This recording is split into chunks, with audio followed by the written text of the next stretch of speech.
right, today we're going to talk about how the eviction process works in the state of New Jersey for people who are not paying their rent. Now, before I get into this, if you like this sort of thing or you're a landlord out there, please hit that subscribe button. We are constantly uploading videos that are helpful for both landlords and tenants, so you'll be able to follow along to the latest videos that we have out there.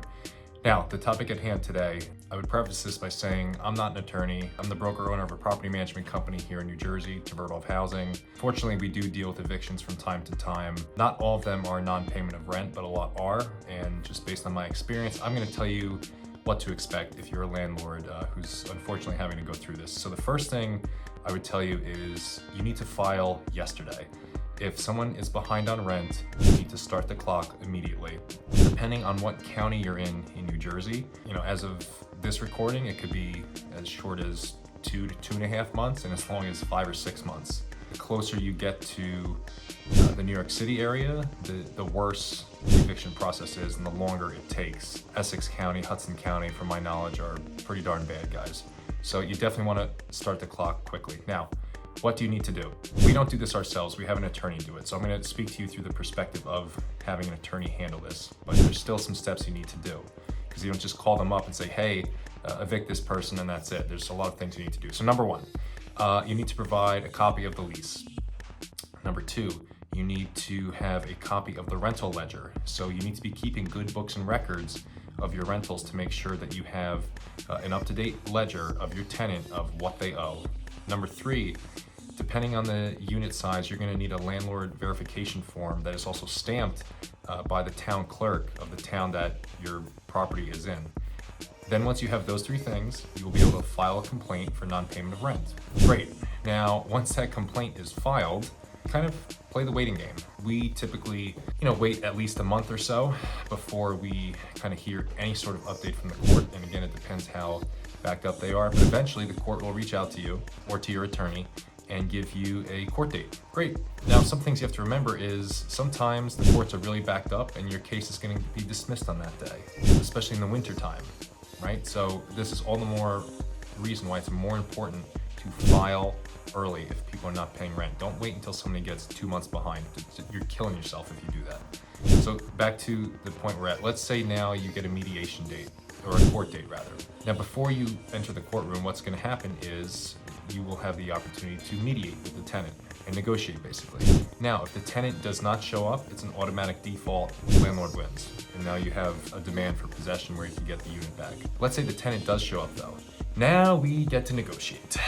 And that could go a couple of different ways. Number one, what we have found is if you are evicting in winter and there's children involved, some judges will postpone it a month or two and say, let's reconvene in a month or two when it's warmer out. We have had instances of, tenants showing up in winter with a stroller. Judge is not gonna decide on the landlords in that situation, right? So when you mediate, what happens is you and the tenant with the mediator will come to some sort of written agreement. Usually it's like a payment plan.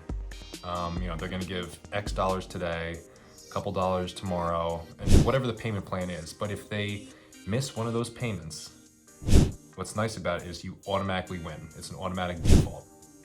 So if they want to mediate, it's very difficult to not accept that. You're going to have to kind of accept a mediation of some kind if they want to do that.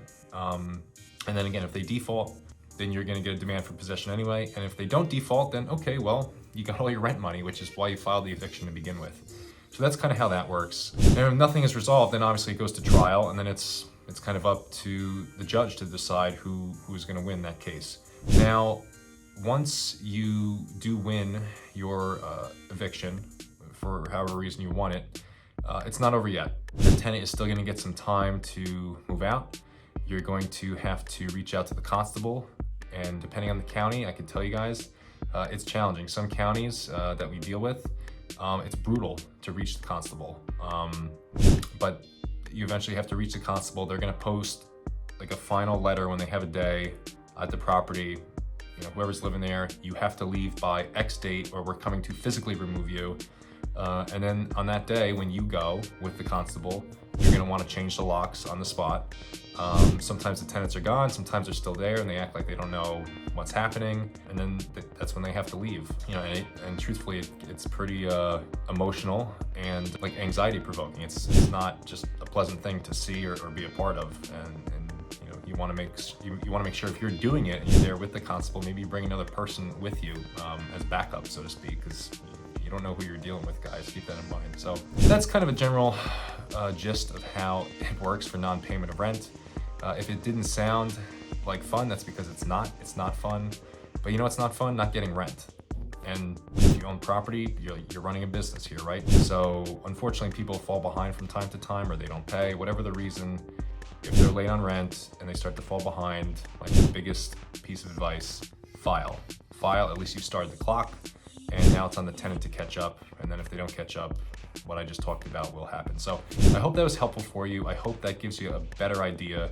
Again, I'm not an attorney. We don't file for any properties that we manage. We have a great law firm that does it for us.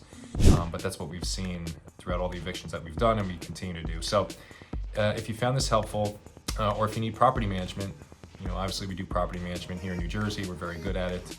But if you have any questions about anything like that, please drop something in the comments. I'd be more than happy to help you guys.